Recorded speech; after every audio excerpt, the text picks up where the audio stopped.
Got a new laptop and can't get online? Connecting to Wi-Fi on Windows is easier than you think. Here's a quick guide for Windows 10 and Windows 11. First, look at the bottom right corner of your screen. On the taskbar, you'll see a Wi-Fi icon. It looks like a signal wave, or sometimes a globe. Click it. Now you'll see a list of available networks. Find your home network, usually the name of your router.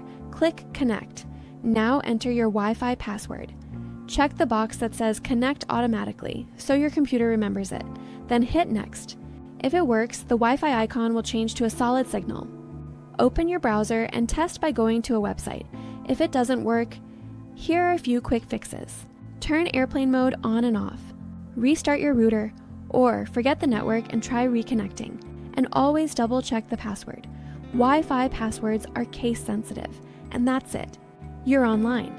If this helped, give it a like, and subscribe for more beginner-friendly tech tips every week.